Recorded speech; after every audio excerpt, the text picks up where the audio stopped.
Hey, have you heard of this game, Mortal Kombat? What is Mortal Kombat? It's like Street Fighter, but you could fucking kill people. Whoa!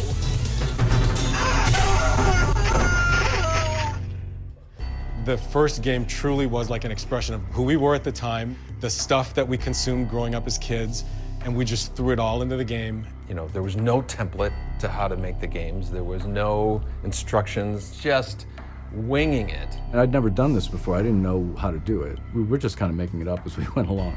We were just a bunch of knuckleheads doing whatever we wanted, and we were happy. Mortal Kombat. Mortal Kombat. Mortal Kombat! Mortal Kombat. Mortal Kombat! It is simultaneously exactly like and nothing like Street Fighter. Kano. Liu Kang. Rated Johnny Cage. Scorpion. Sub-Zero. Sonya. Round one. Fight! You had to guess like the moves and how to figure out the codes. Remember having a cheat sheet. Hit block and mash the buttons, I don't know. Block, block, block, block, block, block, block, high kick. Fatality. Kano ripped out a heart, held it up, blood dripping from it. It's the first time I've seen blood in a video game. Blood flying out of these people's heads. My parents were very worried about the violence. I don't want you guys playing this. This sounds bad. Finish him. The game narrator instructs the player to finish his opponent. Oh my God, I didn't know that you could do that. It was a mega hit. Game after game after game. It's amazing. I could have never imagined how big it has all become. It was, is, and always will be a fighting game for everyone. It's funny to think that it all started from like 4 guys in Chicago that just wanted to make a cool martial arts game. And those people.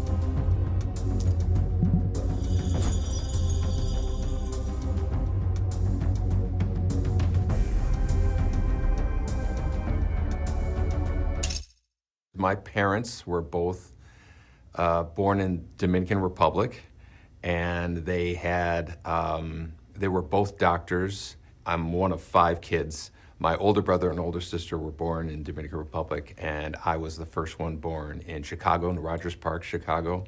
And my brother and sister followed, Mike Boone, who I've been working with for 20-something years now.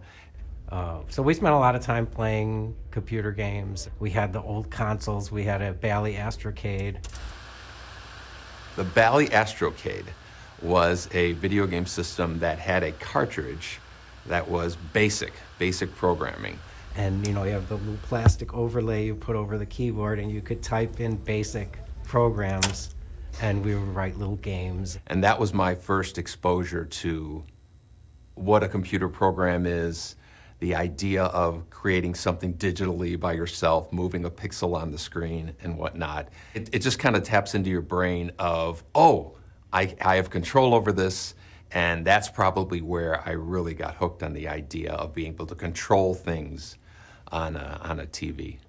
All of my friends already had jobs waiting for them getting out of school, and I didn't. I made one resume my entire life. I had one resume, and at the very bottom I had a little asterisk that said, strong interest in video games. I got a call from a headhunter saying, are you interested in working at Williams Electronics? And at the time I knew exactly what Williams Electronics was. They were Defender, Stargate, Robotron, Joust, Sinistar, Moon Patrol. You know, there was 100 games that I was aware of that they worked on. I knew the people. Those were exciting days of meeting your idols. Oh, there's Eugene Jarvis, there's Sal DeVita, Mark Trammell, Warren Davis. You're working alongside people that created the games that you grew up with. I went there thinking that I was interviewing for a programmer's job, a video game programmer's job. And they were like, no, this is for pinball. Are you still interested? And I said, yeah, absolutely. And there was a part of my brain behind me that was like, you know, eventually I'd like to get into video games, but it sounds like a fun job nonetheless. My first pinball machine was a game called Millionaire. That was kind of like how I got my foot in the door. I was just learning how to, you know, turn on lamps and flash bulbs and do special effects and whatnot. Eugene Jarvis was working down the hall from me on a game called F-14 Tomcat. He was working on a pinball machine, and Eugene asked me if I could do, you know, special effects for that game. It had some really cool light effects, and so everybody started asking me to do special effects for their games. I became the special effects guy. I met Ed Boon the day he arrived at Williams. He was a really nice guy, young and naive, and smart as hell, and we had a great time working on Black Knight with Larry Tomorrow.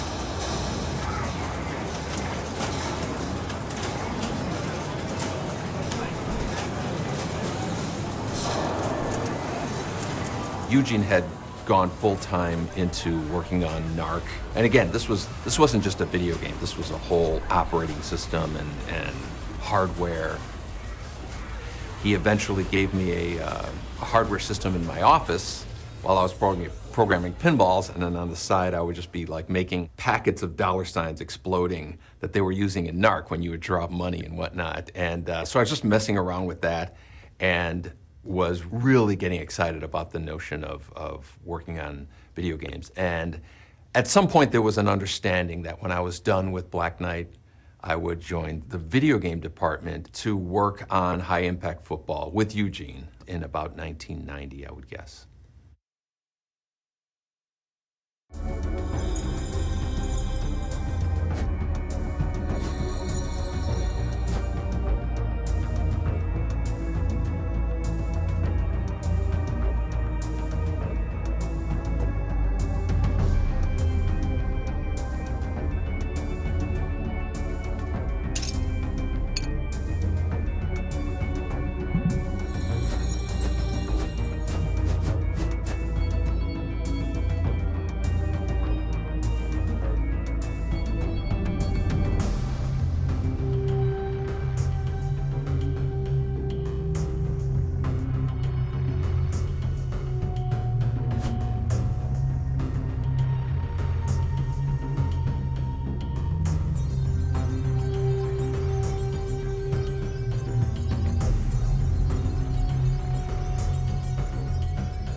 Ashes of the video crash were still smoking a little bit.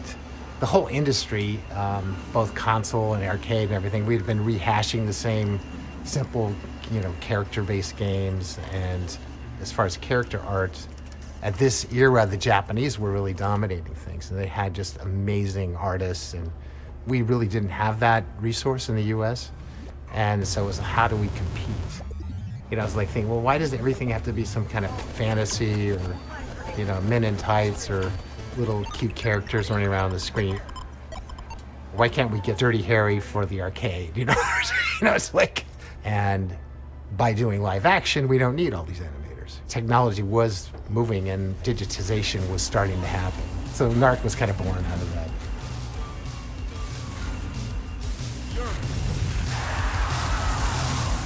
We were envisioning what is the next step? The idea of doing digitized imagery. Well, one thing is it would require more than 16 colors.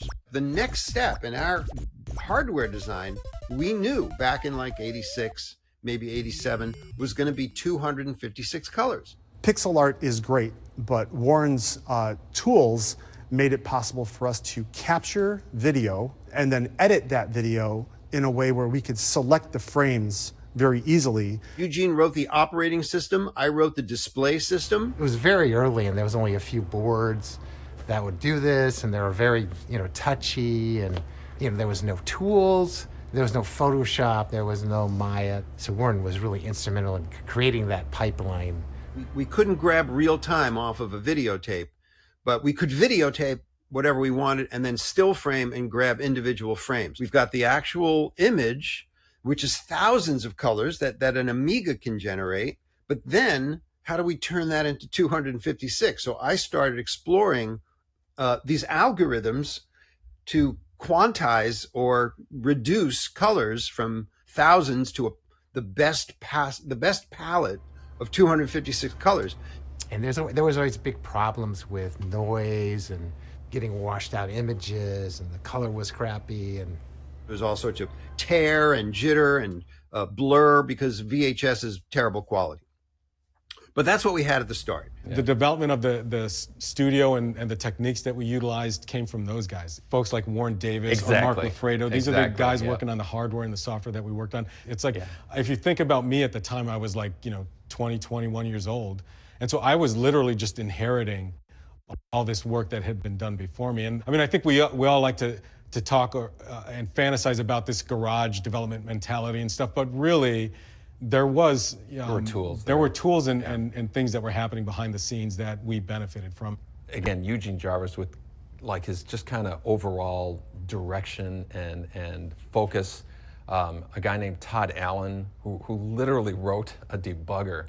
To this day, I'm just amazed at everything that he's done. And Warren, he made it possible. Like if Warren didn't do what he did, I don't know if we would have been able to have done Mortal Kombat. And yeah, and Warren was always around so that whenever we wanted anything else, a request came up, we just went over his office and talked to him, and to be like, yeah, okay, give me a day, I'll have that for tomorrow. And it's like, tomorrow, okay, great. Besides being an amazing programmer and creating Kubert and working alongside of him and just being like friends with this idol of yours, was just really overwhelming. He's one of my favorite people in the world.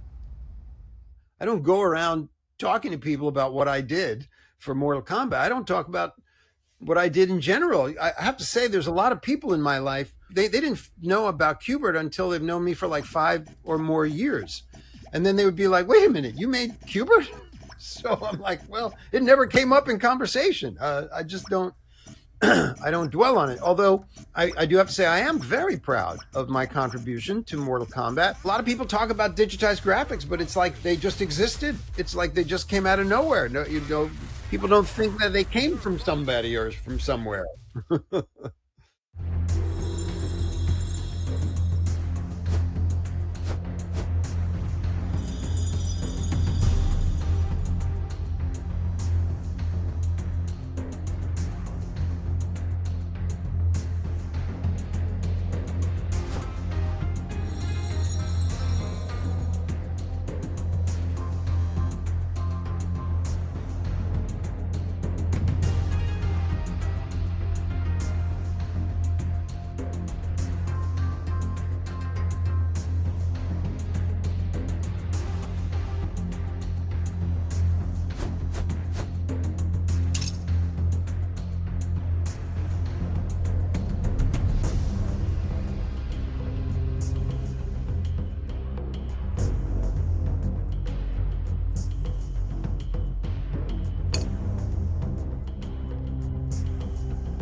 I was born and raised in Chicago. I grew up on the city's near west side, which was, I was maybe a mile and a half away from the United Center. It was a fairly rough neighborhood, but from my earliest days, I started, drawing, probably started with a crayon or something, and found myself inspired by cartoons. Anything I saw on TV, I remember Popeye was a big thing that I watched a lot. Seeing Bruce Lee on the Batman television series was a big thing for me. I didn't know who he was. And this was when I discovered, he's this thing called a martial artist. That was the birth of my Kung Fu consciousness. Whenever I watched a TV show that excited me or saw a movie that excited me, the first thing I did was draw a picture and try to retell those stories as comic books. For some reason, the most difficult thing for me was to find stuff to draw on. Paper was at a premium, so whenever I could get paper, I would, draw on it. I would draw on the backs of things. I'd draw on magazines, whatever I had. Paper seemed to be expensive. Growing up in the city, graffiti art was a big thing that was happening at the time, especially in the early 80s. A lot of the time, we would do stuff, on the sneak. And then I think we discovered after a while, if you just knock on a door and ask, a lot of the times they'll let you paint a mural on the side of their business or whatever it was. And so we did a lot of murals in the mid-late 80s. But I was a huge comic book reader, both DC and Marvel, and found a lot of inspiration from the comic book artists who were popular at the time. And so, of course, it was my dream to illustrate comic books, and eventually actually got a job doing it, and used that money to kind of pay my way through school. Most of the work I did was for a comic book called The Real Ghostbusters, based on the cartoon that was out at the time.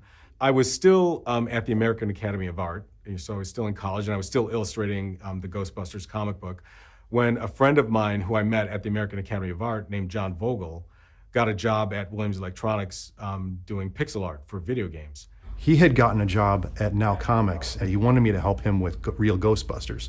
And I was like, sure. So he got me an interview at Now Comics.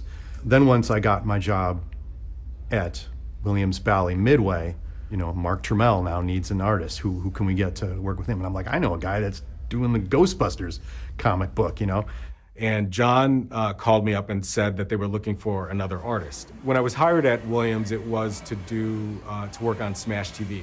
And so I interviewed with Mark, I interviewed with Eugene Jarvis. Amazing guy, amazing artist, working on Smash TV. He came up with this animation that the character, as he exploded, the eyeball came up right facing you in the face. And basically he had to, 3D rotate all this stuff. Like the man was a human 3D rendering system. The guy's a genius. So Smash TV was a lot of fun to work on, a lot of hand-drawn pixel sprites, very small graphics in terms of the character art that I was creating. I know that in the back of my mind, I still wanted to do comic book art, but I fell in love with video games and the folks that I worked with at Williams, and I knew right away that, hey, this is the place for me.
North California Avenue went back to the 40s.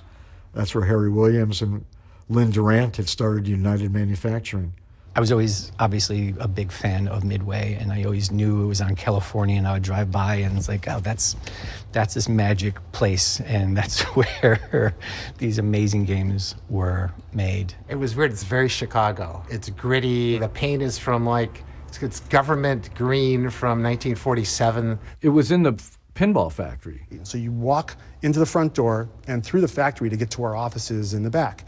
I mean, within a space of 20 feet, you go from silence to cacophony. It was like an assembly line.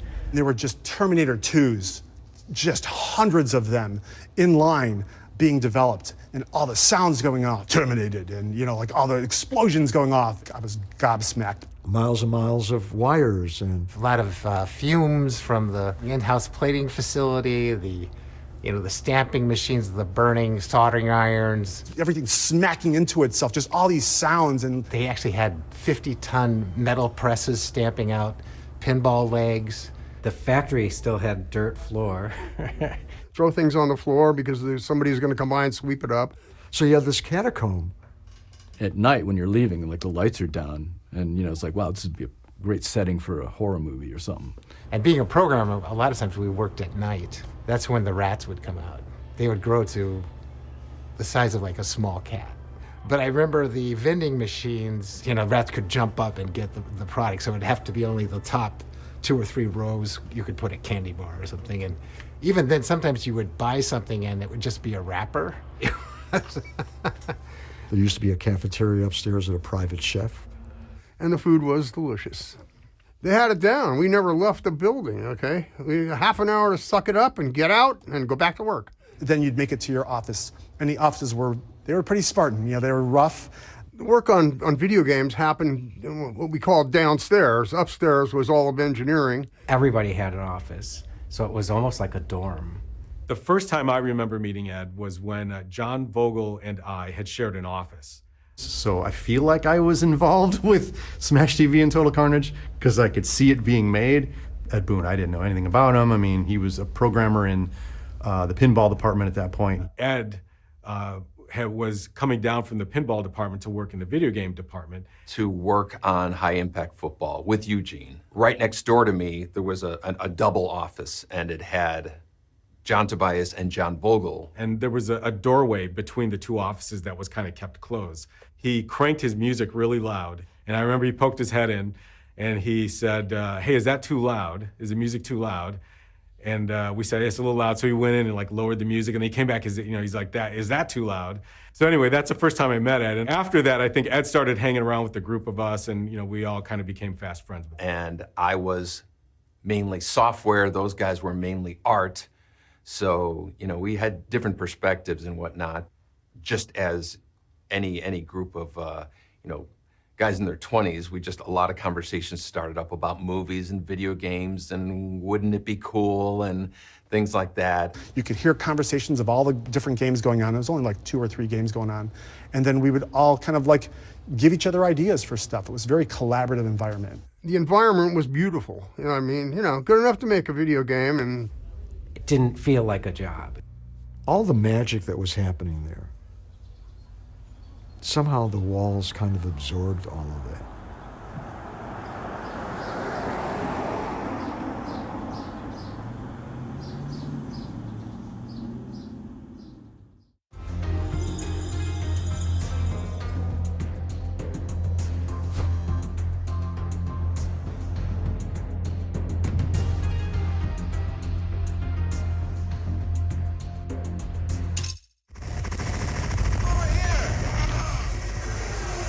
At that point, John was finishing Total Carnage and I was finishing Super High Impact.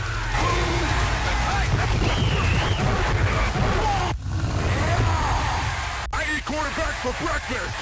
When we started to talk about what would become Mortal Kombat, I think the initial conversation was about, hey, wouldn't it be cool to do a one-on-one fighting game? John and I were talking about a game called Street Fighter, who had really big characters. The thing that stood out for us about Street Fighter was they had really big characters on the screen. I think for me it was anything to get away from the little tiny character sprites that I had done in the last 2 games.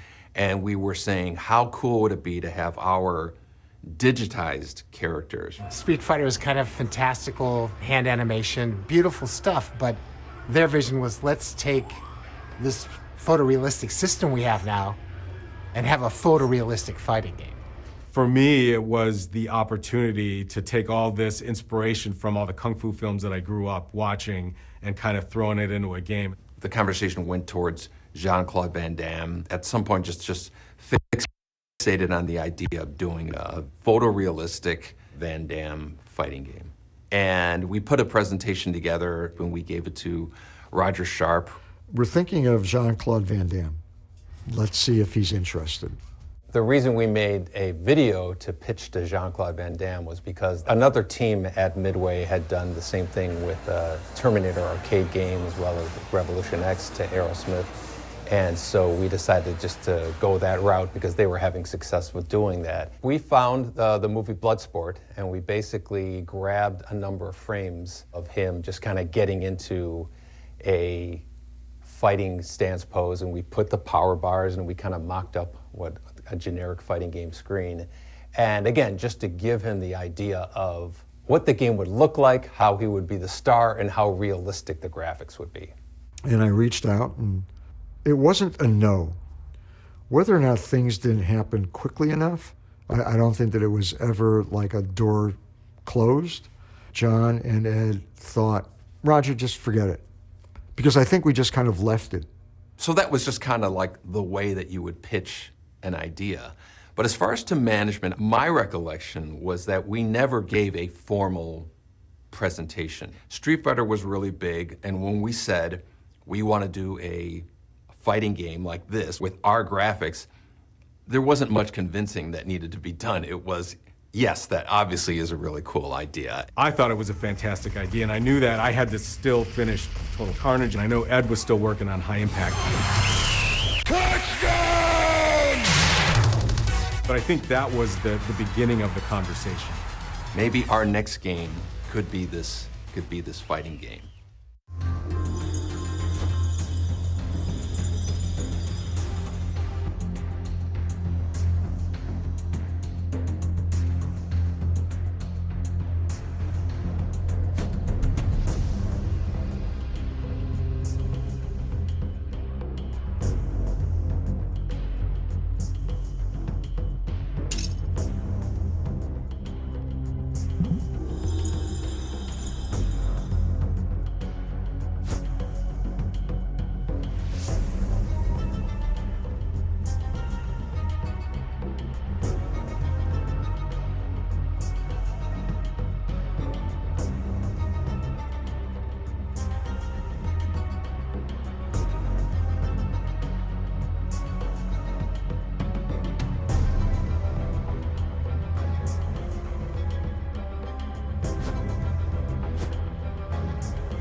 The team on Mortal Kombat 1 was 4 of us. My name is Ed Boone. I'm co-designer and programmer. My name's Dan Forden, and I do sound and music. John Vogel, background special effects. John Tobias, and co-designer and lead artist. There was other sort of support staff, but that had to do more with like the cabinet and the wiring. A team being composed of, I think, 4, 5, 6 people was not uncommon. You were in one of 2 categories, programmer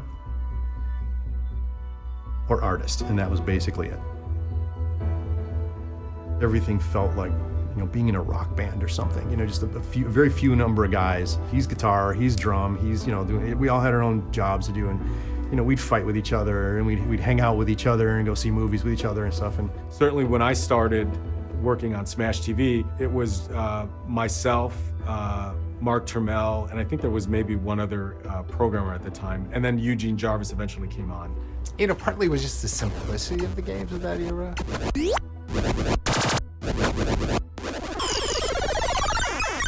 8-bit, pixel art, that a lot of the animation was just done with graph paper. Say Defender, all the animations of that game could be done in a week. A lot of people think that, somebody up high says you're going to make a fighting game and you're going to call it Mortal Kombat and it's going to look like this, and then we go, okay, and do it. That's not how it worked at all. It's a bit of the Wild West. There wasn't rules. There wasn't any, well, this is how you make a video game. Everybody made it differently. And as long as cool new stuff was showing up on your screen every once in a while, management would, peek their head in.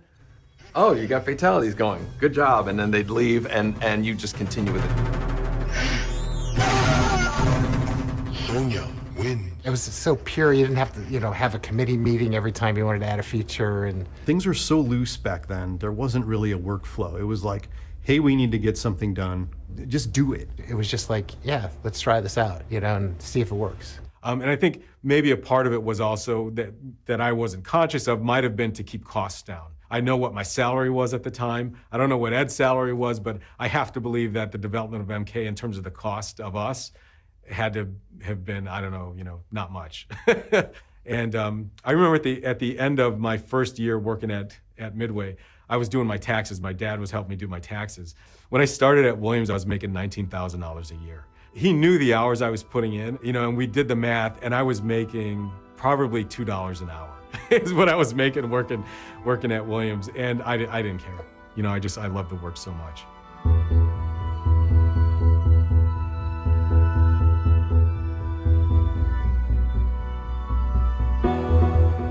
I know it's not a popular topic, but the overnighters and the going out for breakfast, nobody told us to do that. Nobody said stay till midnight tonight. If anything, they were, you guys are burning yourselves out and you gotta take it easy or something. So because of the schedules and because of how few people there were, and we were all playing multiple roles or multiple hats, that there was just too much work. And it wasn't like we were being made to do this. It was an art, it was a craft, and it was a labor of love. So we were so passionate that we spent, all of our waking hours and our sleeping hours in the studio. Some people look back and they go, oh, that was abuse or something like that. It's like, no, we were guys in our 20s who were motivated to do something cool. You were working on Liu Kang's, flying kick, and it was feeling good, and you wanted to keep perfecting it, and it was my obsession. It was like being paid to do a hobby. If a band is up all night learning a song, they want to nail it, and it's the exact same thing. It's completely self-motivated. Back then, it was nothing but fun. It was just, working there was just hilarious. The secret sauce was basically we were just a bunch of knuckleheads doing whatever we wanted, and we were happy.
My job on MK1 was basically to do backgrounds. Like John would do characters and I would do the backgrounds. Things were very simple back then, you know, like.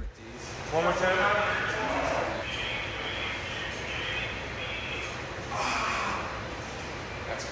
He would choose which frames he wanted to use and then cut the background away from the characters. And that was his job, you know. Literally after we shot the footage, I think maybe that night or the next day, I started stripping frames right away. We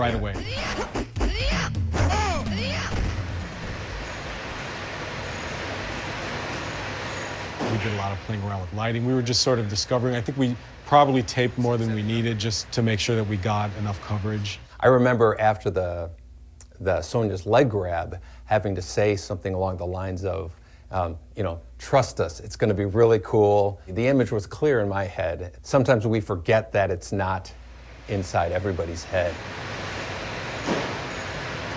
Okay, that's good. Okay, now once from the middle, all you have to do is just land right there. Can you do that, or is that The beginning part. She should do it from the stance.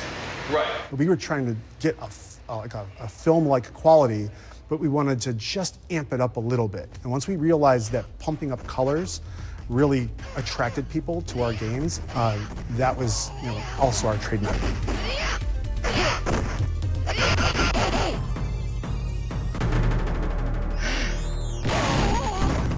A lot of the character design that I did for Mortal Kombat was based on the limitations of the hardware.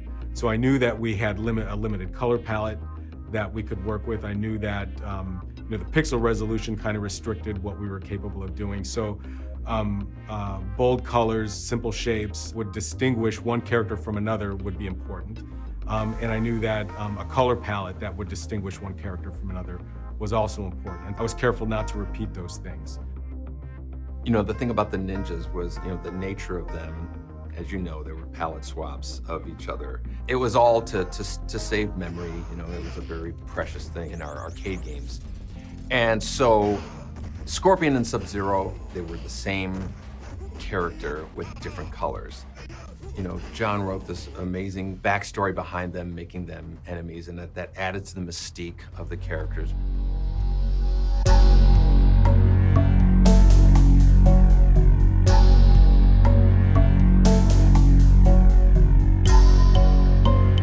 One of the pages of my notebook, I had scribbled, okay, here are the characters and here are their archetypes. I knew that, well, we need a hero, we need a villain, we need a sidekick, we need all these things. I was a big Joseph Campbell fan. I had read his books and I was aware of the hero's journey and the character archetypes that he had sort of outlined. I thought, okay, well, if we could tell implicit story through character archetypes, the players might sort of almost subconsciously relate to the characters in a particular way. So that played a part in sort of the character choices we made. I don't recall exactly why we did some characters and not others. I know that we were limited with the number of characters we could do. A few of them I remember not using.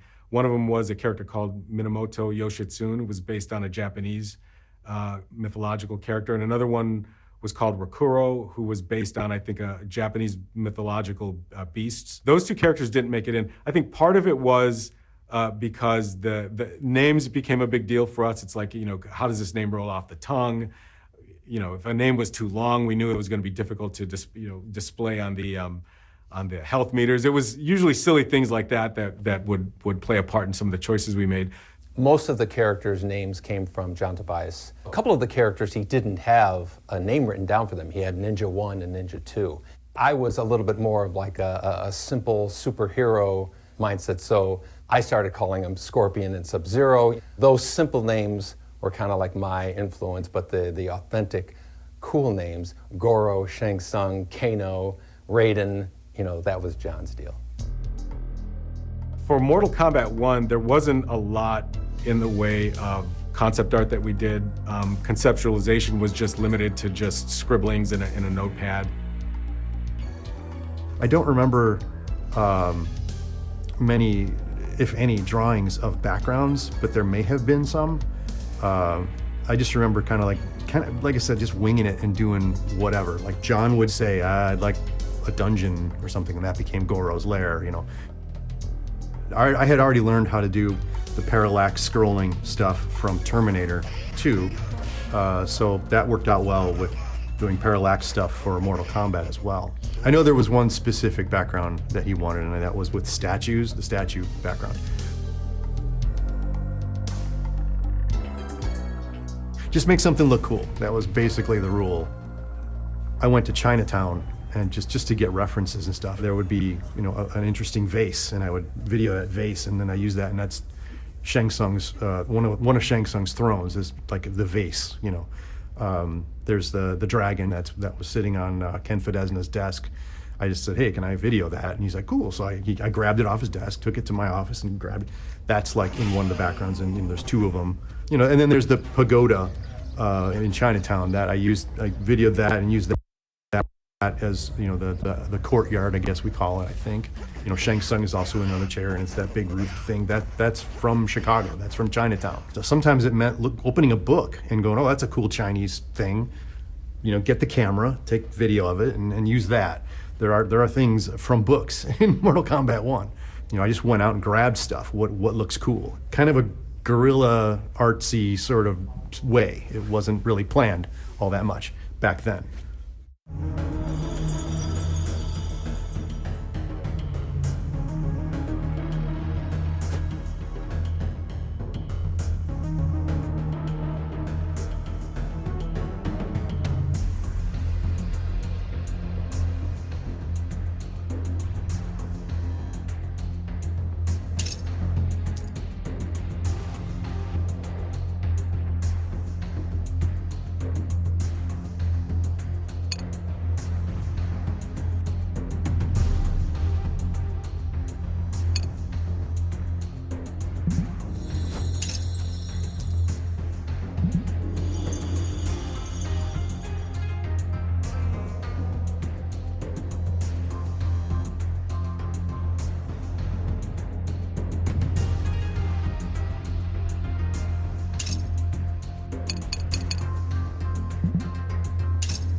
One of the really cool things about Mortal Kombat and about some of the really great games, if you have a really great winning concept, often, you know, they got that game running in like a month. A lot of modern games, it seems like they spend all their time in this graphical wilderness trying to get everything looking so cool, and then they've got like 3 weeks left to figure out what the game is. We had a very fast iteration. I would get art from John, you know, we put it in, and an hour later, we were playing it.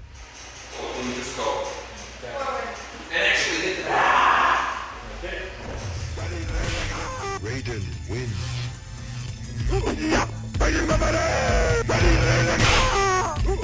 The first time you play it, you just go, this is incredible.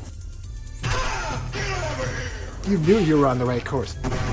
Ed was like just eager to have people in and give them feedback on stuff. A lot of times it was just, someone, you'd have someone in your office to look at something and they go, hey, what about this? And then, maybe that's a good idea. Ideas could come and be turned into reality in the same day. Yeah, in fact, I remember we would record a little bit of footage.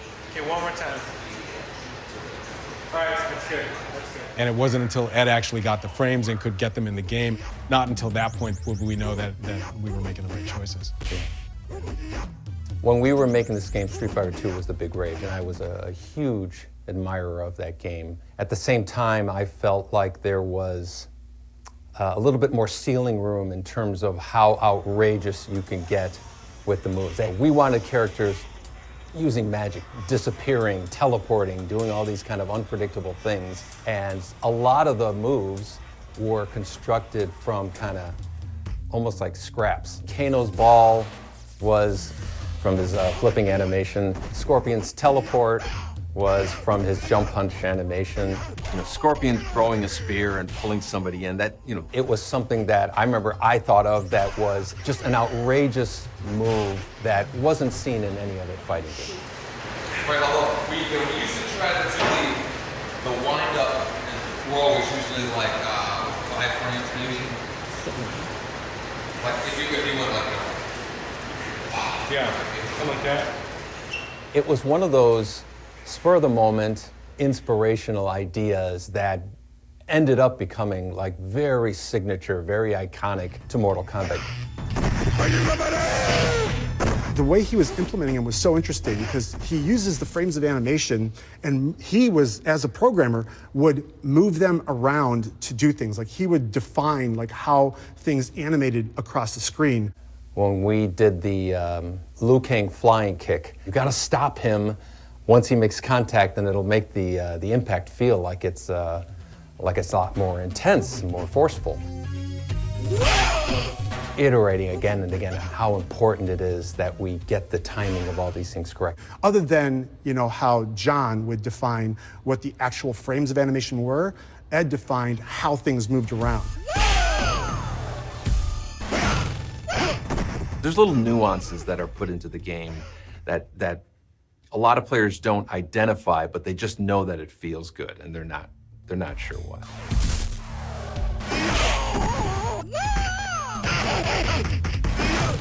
I think that was a hard lesson to learn back in the day of, hey, I want this animation to be really smooth and I want it to be like 100 frames. And it's like, no, it doesn't feel good.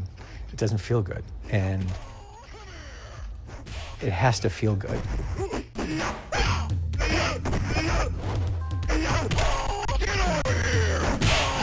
Like, it's got to have impact. Impact and drama, that's what people are going to respond to. Get over here, the uppercut was such a big, ridiculous reaction. Getting the animation of the character, launching them into the air, putting the blood on it, being knocked down, and they shake the screen. And the sound call that Dan Forden did. It's like, no, we need like a really big sound for a hit. It's like, okay, so I made like a really big sound for a hit. The scream of the attacker. The victim, yelling as he flies away.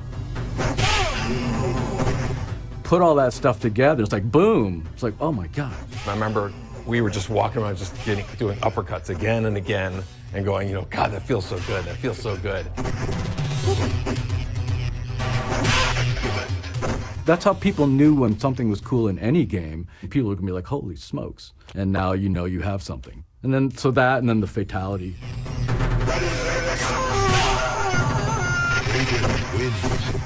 Like, fatalities were the big thing that made us a hit.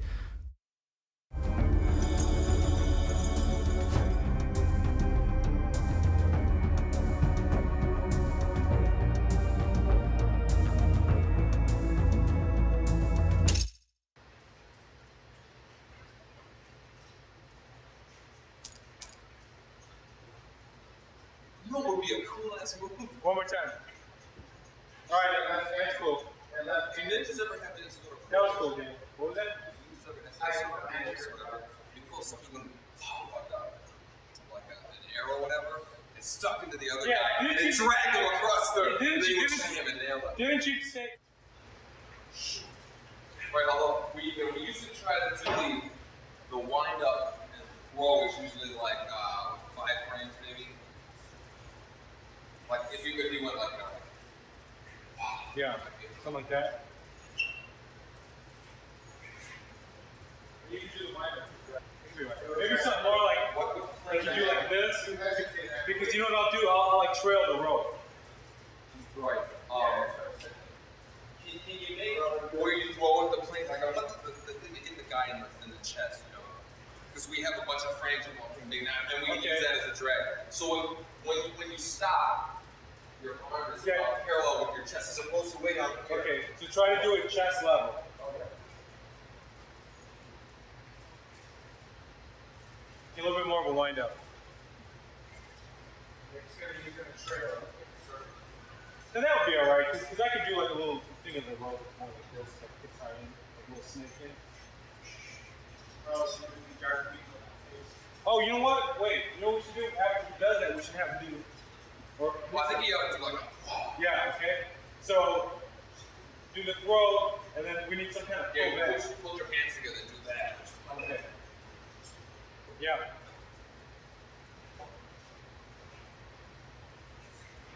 When you try to wind up with a little more like right now you're kind of just going. Yeah.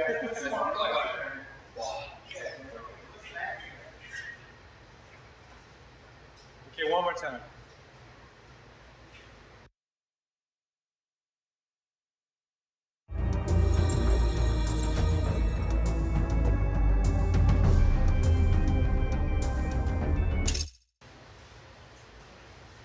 You know what we should do, John? What? Is if we had 2 stance frames for him. Okay. One for the whole guy. I mean, it'll cost us 7 frames, but it'll just make him seem alright. different. Okay, see that.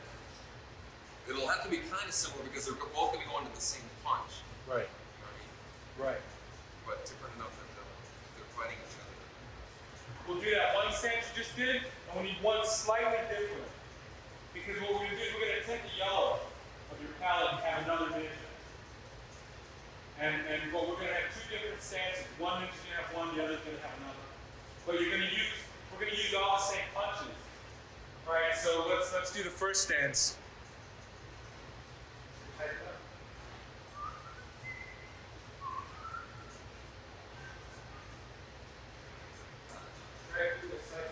Try doing this sound like this. Yeah, yeah. A little slower. A little slower, yeah. Okay. That's good. I should be able to get some. And then let's do the second one. Which is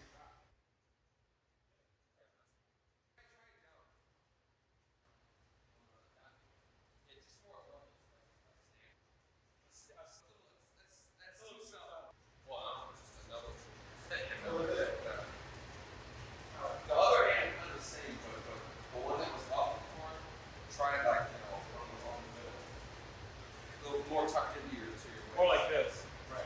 Yeah. Okay. Yeah, something kind of like that. Okay, that's good. That's good. Yeah, keep it open. Keep it open too. You want to move one? Yeah. Try a little more body movement there. And try to like rock in a repeated manner, something that, yeah. When we just go. And actually hit the back. With that?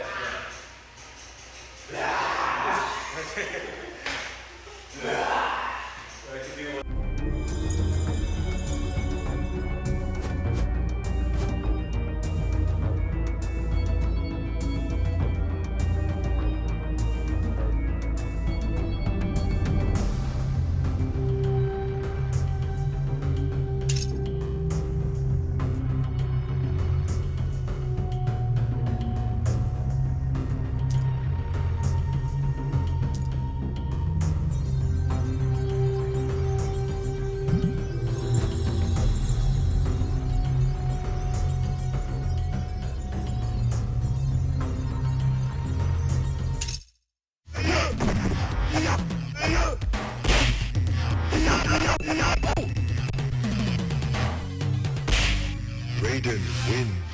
Street Fighter had this feature which I loved and hated at the same time. You can get your opponent dizzy. I loved the fact when I was the aggressor and saw my opponent dizzy, you're almost like salivating at this free hit that you get. And then I hated the idea of being the victim. I put the dizzy feature at the end of the fight. You just get like one last hit. And everybody would do an uppercut as your kind of like payoff.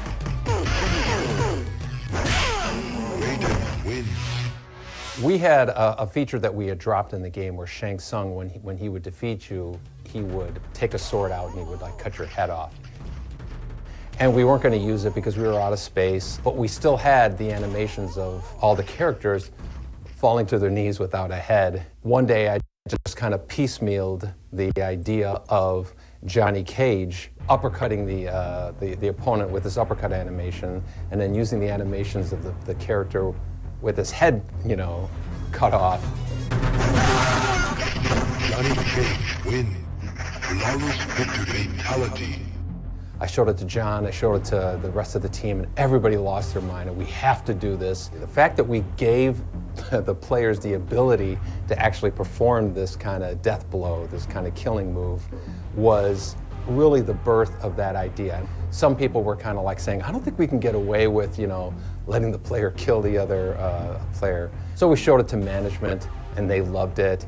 I was surprised that we could include the level of you know, blood spattering around that we did. But of course, you know, when I was working on Mortal Kombat, I had just come from Smash TV and Total Carnage. And so, you know, the levels of blood spattering around the screen wasn't new to me.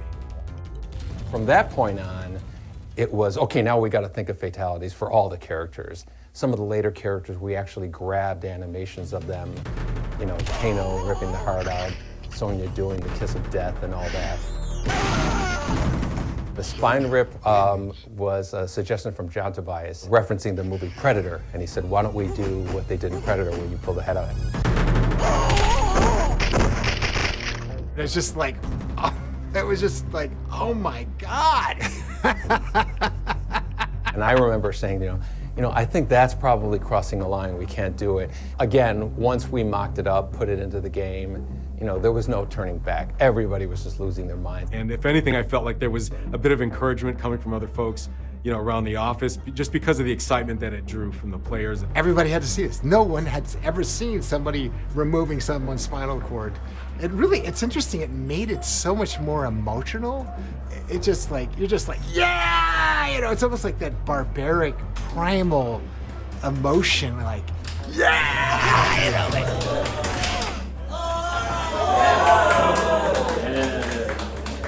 we never performance captured a fatality for Liu Kang. But there were some animations that we had not used. One of them was this really cool cartwheel kick. Oh my God. Yeah, let's grab that again, even if we don't use it. Right, we'll use it someplace. We were both like, wow, we'll find a place for that. When it came time to do Liu Kang's fatality, we just spliced on the uppercut animation at the end of it, and it wasn't disgusting, it wasn't gross, it wasn't shocking. Liu Kang wins. And we just kind of reasoned with ourselves to say, well, Liu Kang's the hero, he's a Shaolin monk, he's peaceful, heroes don't kill people, so he just gave him a big uppercut. The process of adding fatalities into the game created so much energy in the whole studio in terms of their excitement for the game that we knew there was no backing out of it at that point. Again, you're in a very small screen environment. You really have to exaggerate things. You have to make it just outrageous. Scorpion wins. We found the Holy Grail. It's like hitting the lottery. You know, it was something that we knew was going to be a signature part of Mortal Kombat. I always judge a great game by how loud players get when you play. You yell at your friends and laugh, and the volume level is a measure of a good game for me. And like I said, it was just fun and it was happy, and that may be the secret sauce.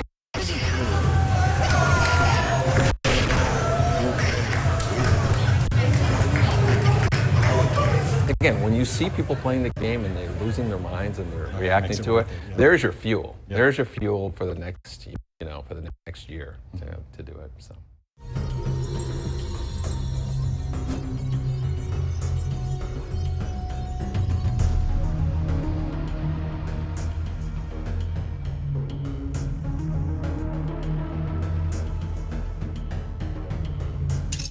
Who put the K in Kombat? I did. I put the K in Kombat. I didn't come up with a name, but the K. This is my story. This is my memory, anyway. I came up with Mortal and the K instead of a C. Yeah, well, you know what's going to happen? We're going to come up with all the names. We're all going to like them, and Ed's going to hate every one of them. Why? DEF CON is overused. Where? Everywhere. I've heard that so many times. Yeah, every time you watch War Game. Ed's probably right behind me, isn't he? Like, oh, no, you didn't. I think there's different stories going on. This is my recollection. It's been 30 years. We had a bunch of words written on a grease board. We didn't have a name, so there was a bunch of possibilities, and one of them was Mortal Kombat. Kombat was written, I don't know if it had a K at the time, but Steve Ritchie, he said the words, "What about Mortal Kombat?" They had Kombat on their whiteboard, but they were all a lot younger than me, and I'm not sure they ever heard of the phrase, "They fought in Mortal Kombat," meaning somebody's gonna die. It is what this game is about. It's Mortal Kombat. And when he said that, from my perspective, it was like, whoa, there's the name right there. But I don't remember. Do you remember where the K came from? Yeah. So what I remember was that, and then I think we went to legal with that name, Mortal Kombat with a C, and they came back and said no, because they couldn't trademark it, because it was, I guess, a common term. I remember it was John Vogel, right, who wrote the K. Yeah, yeah. And in fact, he might have done that before that conversation with the legal department. As a joke, I was in the room with Ed, and as a joke, I changed the C to a K, and we were like laughing about, that'd be funny, oh, it's so stupid. And then, so I said, all right, and I was putting it back to a C, and he goes, no, leave it, just leave the K. And so that's my memory as how it happened. No, it was me, because the C was like, I don't know, just look cooler with the K. That's my thoughts. And then I think we went back to legal and said, what about if it has a K? And then they went away, and then they came back and said, yes, you can. If you put a K on it, we can trademark it. Actually, John Vogel's involvement does ring a bell for me. I don't think I was enamored with the K. I thought it was goofy. And then when the realization hit that, well, if we change it with a K, we can use Mortal Kombat, it's like, oh, damn it. We're going to give it, I think Vogel was right. Yeah. So whether you hate me or love me for it, now C's are now K's.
This is the sound area. This is where they make all the sounds for the games.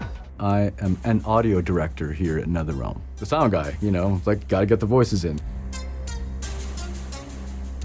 Dan shows you cool stuff every couple of days. He just comes in and you go, great, this is awesome. And he's a lot like Ed, where I just have this confidence that, he's gonna go away and come back with something spectacular. That's the Johnny Cage Nut Crunch, I believe. Didn't someone make a candy bar, Johnny Cage, Nut Crunch bar? Again, we didn't know what we were doing, so it's just okay, it's a fighting game, a lot of yelling, a lot of pain.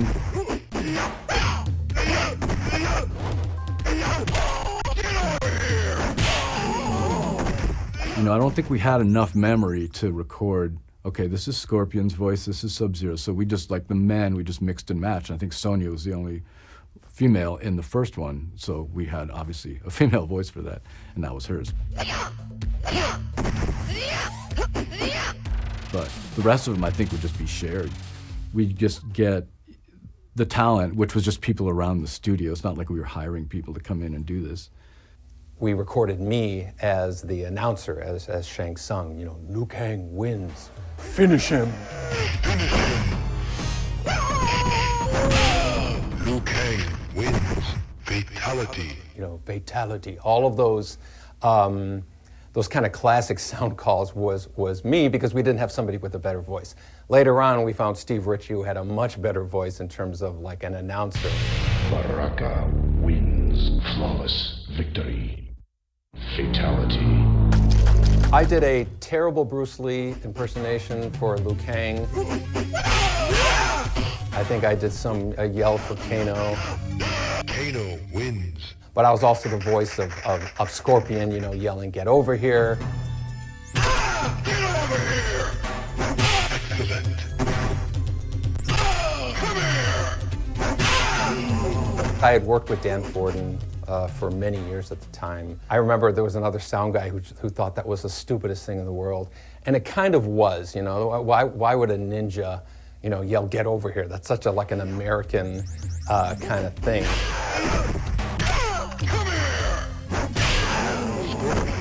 Wins. The idea was, again, the outrageous presentation. We really wanted to have, you know, just yelling and loudness in general into the game.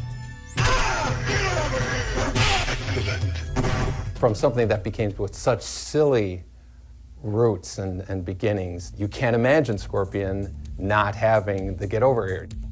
Ed would get me, this is back in the days of VHS, right? He would get me a playthrough of the background that I'd be working on.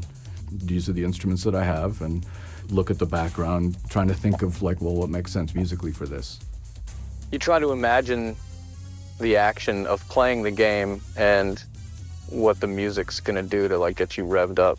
Ever since, I don't know, the 70s, early 70s even, but always liked progressive rock a lot. So a friend of mine turned me on to King Crimson in high school, and that's been like a love of mine ever since. And so there's no doubt that there's a lot of King Crimson influence in the Mortal Kombat music that I wrote over the years. You know, like the very first tune, it's a melody in a diminished scale, harmonized at the fifth. So that sounds like a lot of King Crimson stuff. I think they pretty much liked everything I did. I don't remember doing over too many things. Now and then there would be like, you know, maybe you should try this instead of that, and some sort of corrective feedback. But for the most part, it's just we were just kind of making it up as we went along.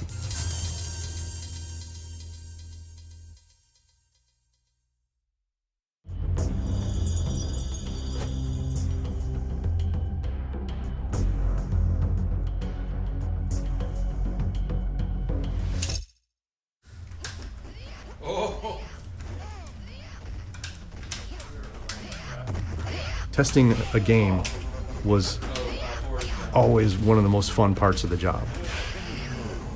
Yeah! In the earliest days of Mortal Kombat development, the only place you could play the game was in Ed's office. I would play the game every day. Ed would call me in to try something out, but other people, you know, would walk by Ed's office and see what he was working on and come in and play the game. And it was very valuable feedback, because that feedback was coming from guys like Eugene and Mark Trammell and George Petro and, you know, a lot of the other developers in the office at the time. Eventually, we would put a game out in the hallway for anybody to play. And so we'd get pinball designers would come down and play the game. There were folks who worked in the factory would come back and they would play the game. And so we'd watch folks kind of play the game, and we'd take notes on sort of, you know, what their reactions were.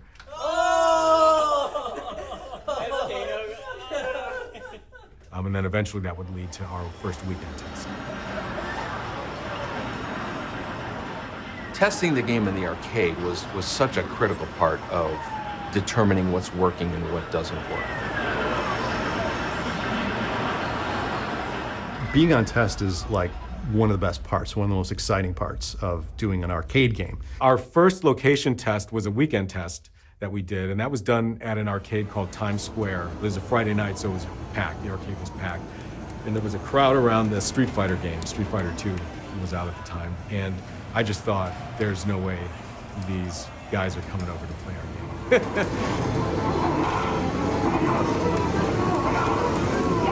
It was like this big event. The whole video game department would go, no matter whose game it was. You'd roll a blank black cabinet into an arcade and just turn it on. When we brought the first Mortal Kombat game out on test, there were 6 characters. We didn't have Sonya yet. A whole bunch of things just weren't working. And it was all about just kind of the fundamentals, the feel of it, the reaction to the visual, the reaction to blood.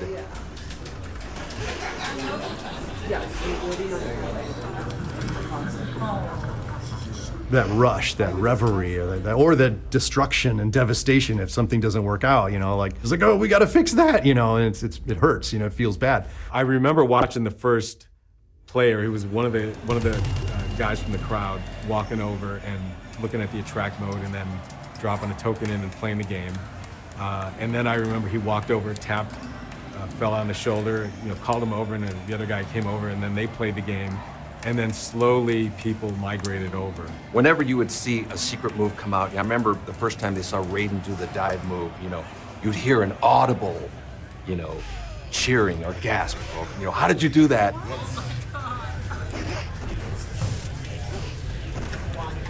Easily the most enjoyable part for me was seeing and hearing reactions from players. And at some point, Ed, I think, went in and he did a fatality. Kind of a thing, and then he walked away, you know? Like, now it's a big frenzy to figure out, like, how do you do that? How do you do that? And that's how people found out about the fatalities. Assuming my memory is correct, but I believe that's how it happened.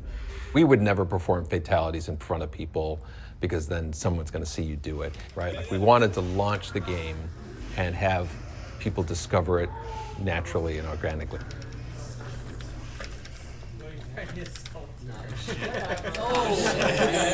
Testing the first Mortal Kombat, there was a certain amount of anonymity, I guess you can say. Like, we could be in an arcade watching with a crowd of other people and be close enough in age to them that we just kind of blend in. You know, what is this new game? And then you would get a candid response. Once you tell them that you worked on the game, then you know, they're not going to say anything negative about it. Across the street from Times Square was a pizza place.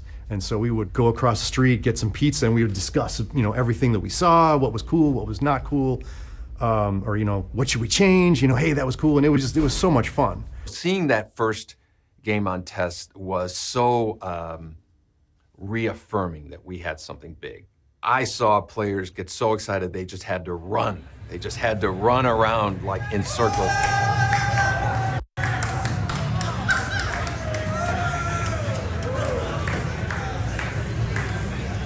By the end of that night, we had a pack of players around our game, hooting and hollering and just having a great time. Players that we saw first see the game on a Friday, we saw them the entire weekend. And I think at that point I thought, okay, we're gonna be okay.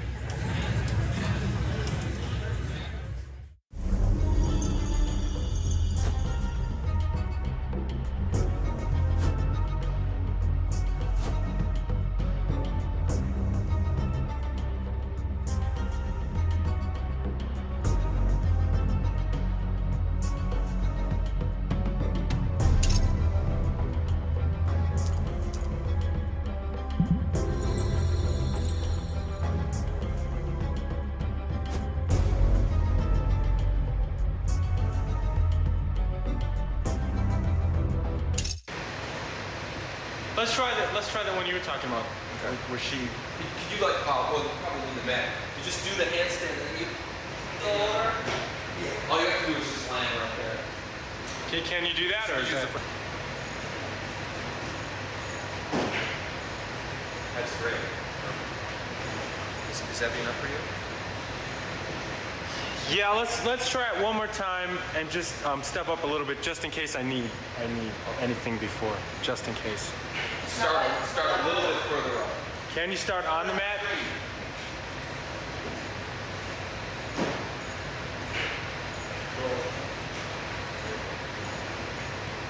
Okay, now once from the middle, act like you're just getting into it. You even have to. This is so we can do the beginning part. She should do it from the stance. Right, from your stance. Get like in your stance and just act like you're getting into it. Actually, she should step up. Move to the middle, like where you're Okay, that's good. Yeah, that's gonna be a good move. You'll be impressed when you see what we turn that into.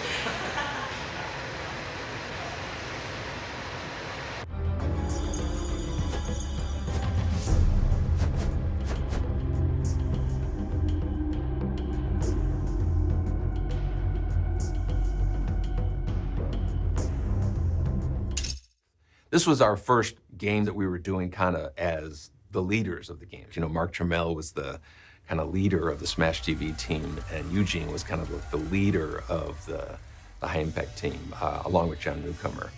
And so this was kind of like our first solo project. I think they have complementary skill sets. We're symbiotic in a way. Certainly in the first few games, it was just like we just knew what the other person was looking for. And I don't know that we ever, I mean, if we had an argument, it certainly wasn't about the work that we were doing. We just seemed to know what the other person was looking for. They worked well because they trusted each other's talents enough to say, okay, yeah, you know what you're talking about. Ed took care of all the programming. John took care of all the art. They just had this unsaid, hey, you know, it'd be fun. Yeah, that's awesome. Let's do it. Working with Ed, one of his great strengths were just his focus, I think, and his ability to just grind and get things done.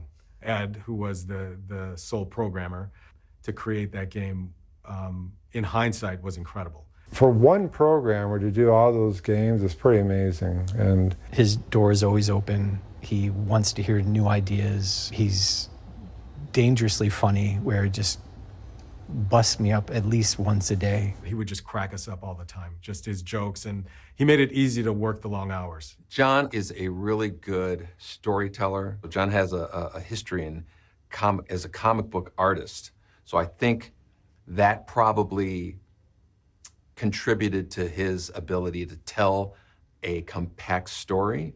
The only story we had was a little paragraph that would play underneath the character doing a kata, but that was enough to really intrigue players. You really gave a shit about it because of the backstory, because about the whole mythology that John Tobias had created. You know, maybe not unlike WWF or something, almost like Star Wars in martial arts. The first game truly was like an expression of just who we were at the time. You know, we were in our early 20s, the stuff that we consumed growing up as kids, and we just threw it all into the game. There was nobody telling us what to do, how to do it. I think it was a great partnership, and I think, you know, what can you say? Success beyond belief.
Fighting games have proven themselves to be strong collectors suitable for a wide range of locations.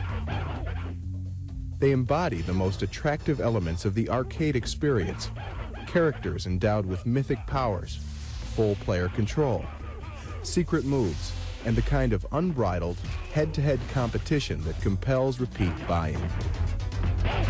Now from Midway comes Mortal Kombat. It captures the most popular elements of the fighting game and adds more control, more powerful characters, more depth, more secret moves, and advanced digitized graphics, delivering the most realistic fighting action available. Begin Mortal Kombat by choosing one of 7 characters, each boasting an arsenal of unique talents. There's Johnny Cage, the brash Hollywood movie star; Kano, thief and mercenary; Raiden, the mythical thunder god; Liu Kang, the fighting Shaolin monk; Scorpion, a ninja warrior bent on revenge; Sub-Zero, the ultimate assassin; and Sonya, U.S. Special Forces soldier.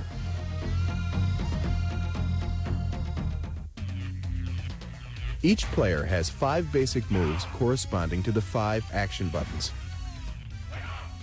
High punch, high kick,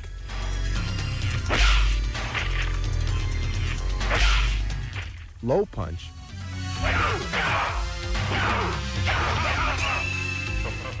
low kick, and a block.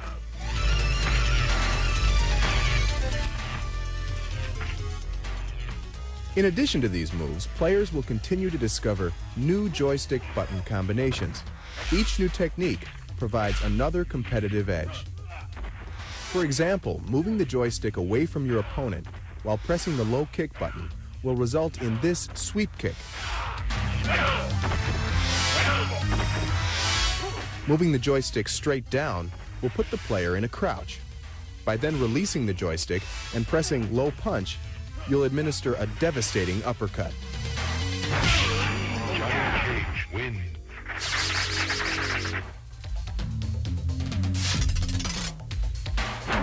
Excellent. Secret moves play a big part in the success of any fighting game. Collections soar as players strive to develop a character's full fighting potential.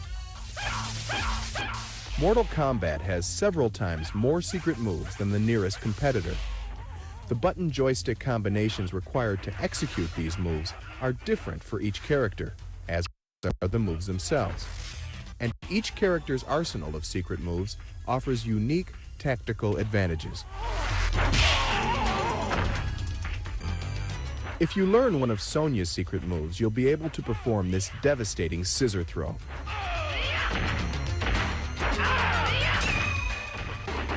Learning to activate Raiden's secret weapon lets you fire lightning bolts at your opponents. Raiden wins.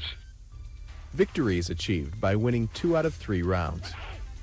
Players losing a match will have to buy in to continue.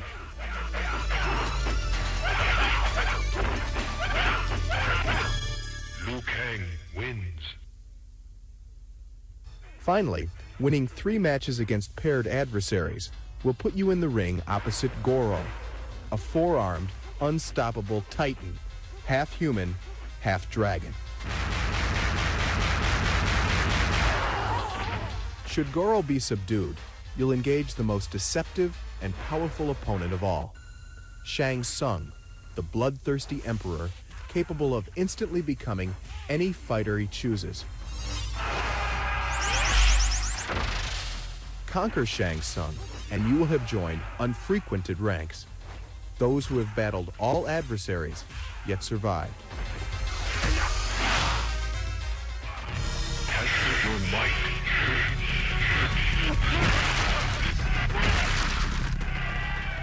Every 5 matches during both 1- and 2-player games, you'll have a chance to test your strength and win bonus points by smashing progressively harder objects.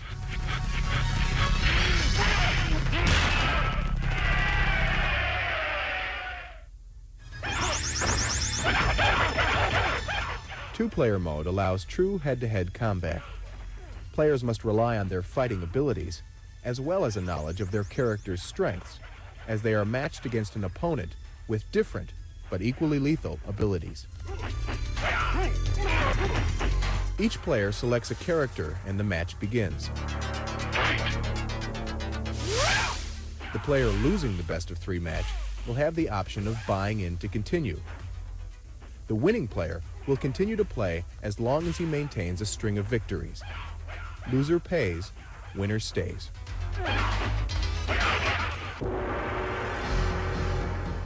From a technical standpoint, operators will find even more to like. Mortal Kombat employs Midway's exclusive diagnostic package and a sensitive yet durable 8-way microswitch joystick. In addition, operators will want to be aware of a dip switch setting we've included, allowing them to temper the game to fit the requirements of a location. By simply flipping a switch on the CPU board, you're able to remove any depictions of blood that would otherwise appear in the game.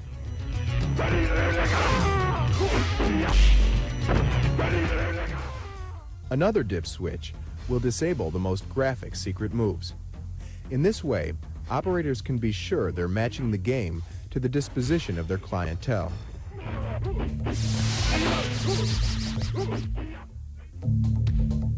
Mortal Kombat is quite simply the most complete video fighting game available. It boasts the industry's most realistic graphics, digitized images of real martial arts experts, heroic characters more powerful than those found on any other fighting game, secret moves to learn and master, and fierce battles against titanic adversaries. All of these elements combine to make this game powerfully unique, the world's most advanced interactive fighting experience.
Fighting games of that era kind of all had this level of secrecy to them. Mortal Kombat, I think, took that to a very extreme level. You had to guess like the moves and how to figure out the codes. I think Street Fighter did something like that, right? They didn't document any of the moves, so we took that same approach. I think not having a move list, there was so much to explore and you had no idea of what you were still missing. It was another thing, it built up so much mystique to the game. But then we kind of extended it, right, with the fatalities and whatnots.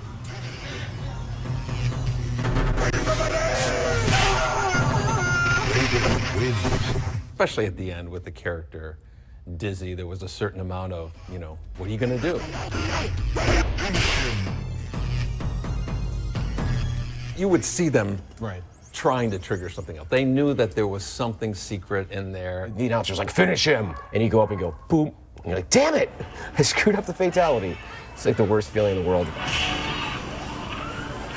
And everyone was playing as Kano, because in the early days before people, knew what most of the moves were, Kano's moves were just, I don't know, move the joystick in a circle real fast and he'll turn into a ball and do it, or hit block and mash the buttons, I don't know. First character I played was Kano, and I found the ball attack and the knife throw, and within the first day I found the fatality too. Kano wins. I was finding stuff right away. I remember being in your office, and I remember you showing me what the button combinations were, and then you have to be standing this far away from the other character. And I remember thinking to myself, there's no way anybody's gonna figure this out. No one's ever gonna do this. And literally, like the first weekend, they figured it out right away, yeah. The fatalities and special moves and things, like those were things that you kind of had to trade around. Because you'd hear people chattering like, oh, there's this move, and not having the internet at the time to go to, it made it very social. If you knew something that wasn't, widespread knowledge, you could take that down to the arcade and pull it out on somebody and really blow some mind. So a lot of hand watching. Where did you stand? The most premium spots are literally right behind it, like right between two people, or on the corners, because those are the only spots where you were able to see the screen and people's hands at the same time. There was so much in there, and it really requires a fan base to come together and share, to work together to play them and solve them and uncover the secrets and all that stuff.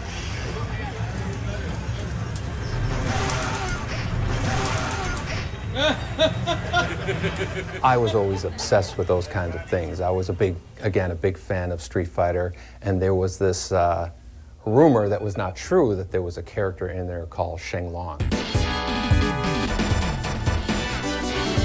And I remember when we had started this game thinking, we have to have a real secret character. And so there was a Sunday, and Scorpion was yellow, Sub-Zero was blue, and I went into the art program and tinted him green, made up these crazy rules in terms of how to find him, made him jump out occasionally and kind of tease you with his existence. Put it together in one day, didn't even tell John about it, and was just kind of wondering how many people are going to pick up on this.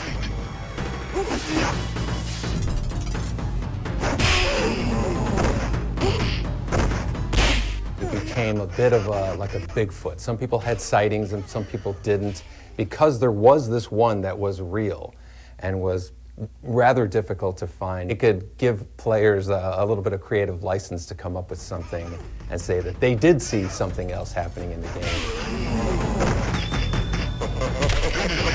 The level of secrets that happened in those first few Mortal Kombat games kind of corresponds with the rise of the internet. And people started trading around like, hey, here's a list of, I think these are fatalities. I remember going home to my dad's house, and he had internet. He had a CompuServe account. And I started just learning as much as I could.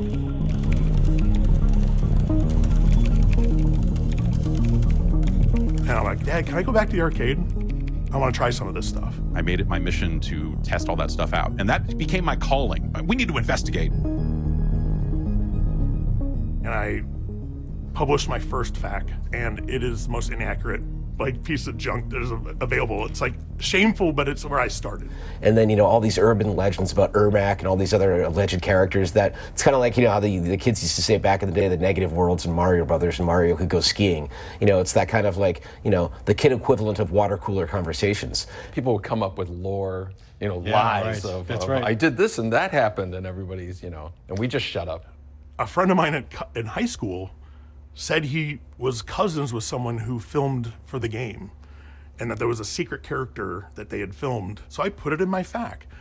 And I trusted him and found out way later he was just messing with me. The people feeding in things that they'd want to see in the game would kind of blend in with what was really there.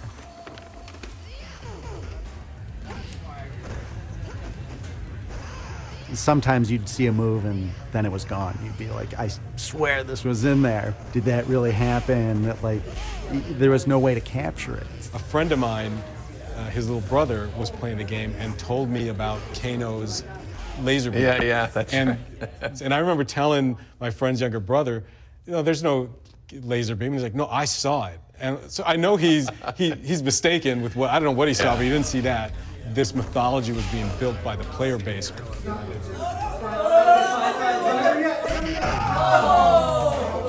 I think we understood that pretty early on, and Ed, more than anybody, I think really took advantage of that and kind of messed with the players with hiding stuff in the game.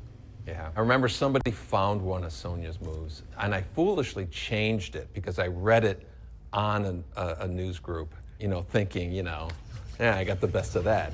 And they did some devious things to keep a lot of those things secret. I think there was a revision of Mortal Kombat 2 where they just arbitrarily changed all the fatalities because everyone figured them out too fast.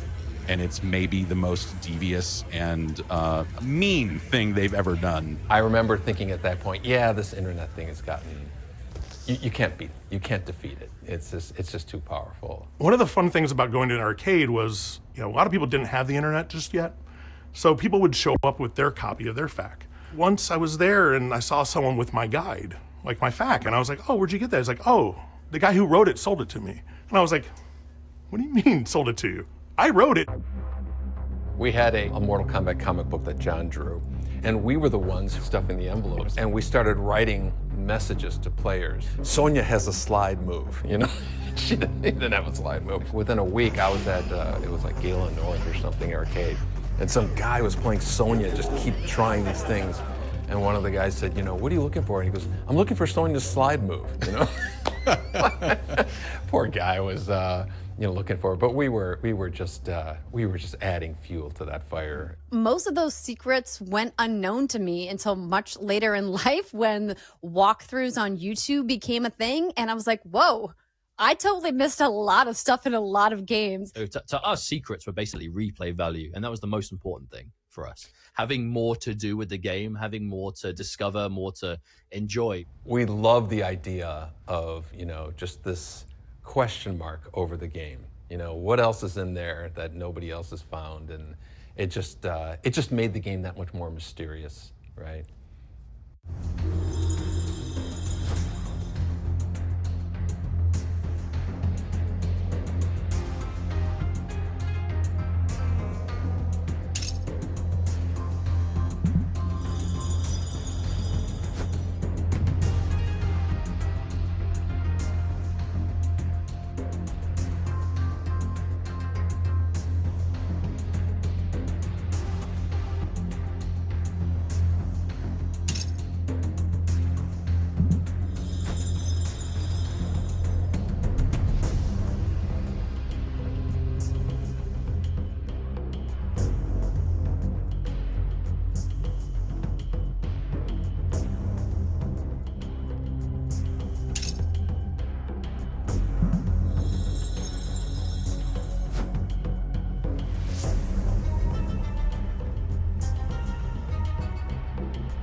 Scorpion.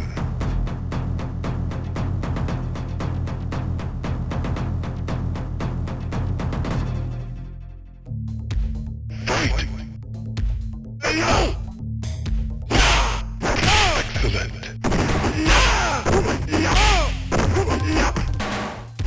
Excellent. Scorpion win. Fight. Get over here!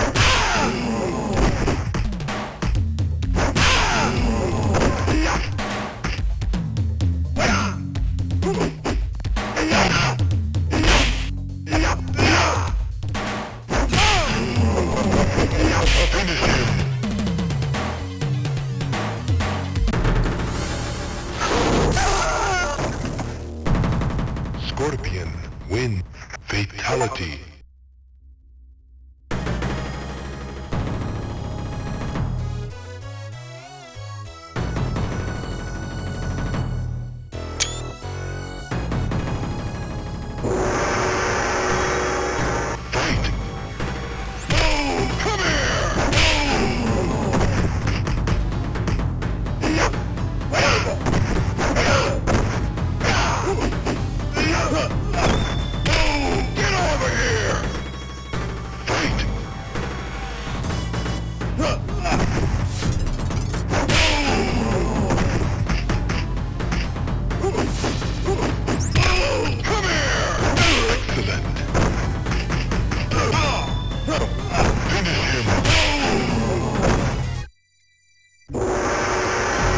Scorpion. Fight. Get over here! Excellent.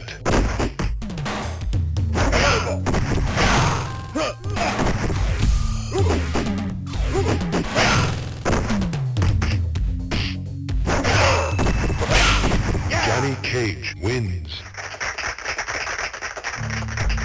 Fight.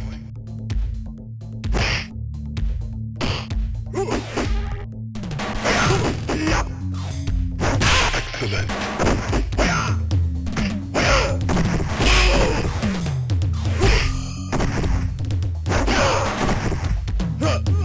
Finish him. Excellent. Johnny Cage wins.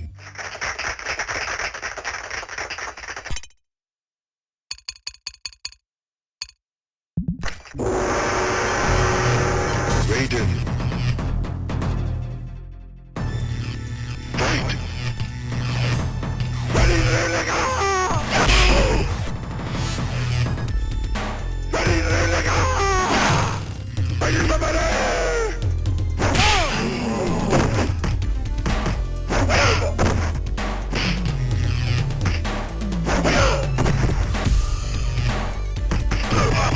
Johnny Cage wins. Yeah! Fight.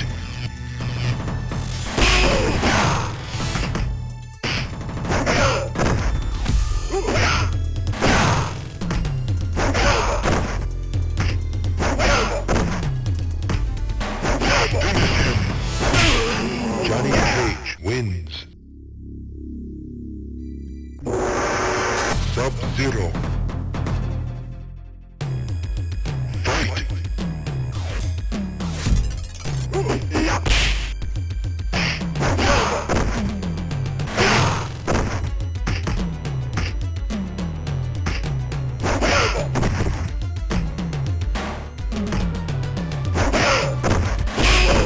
Johnny Cage wins.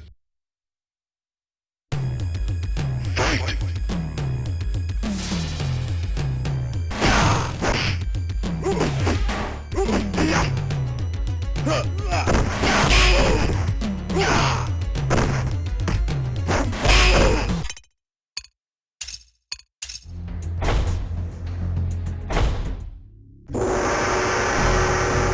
Scorpion. Fight.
Scorpion win. Fatality.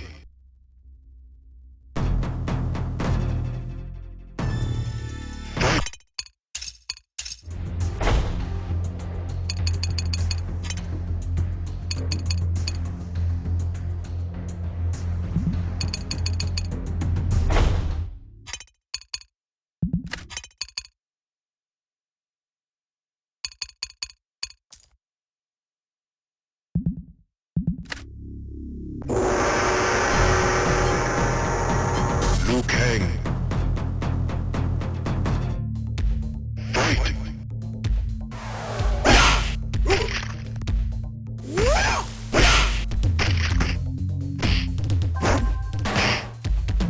Excellent.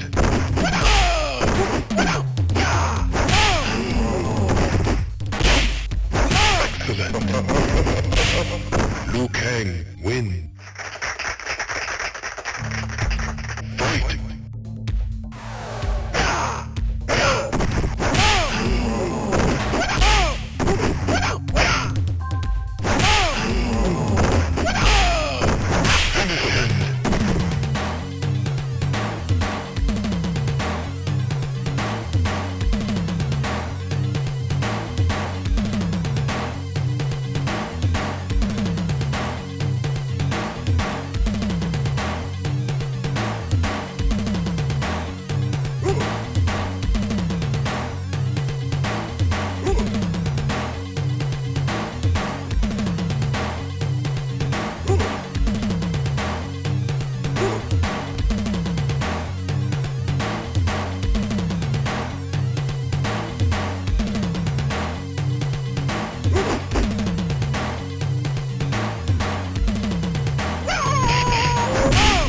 Liu Kang win.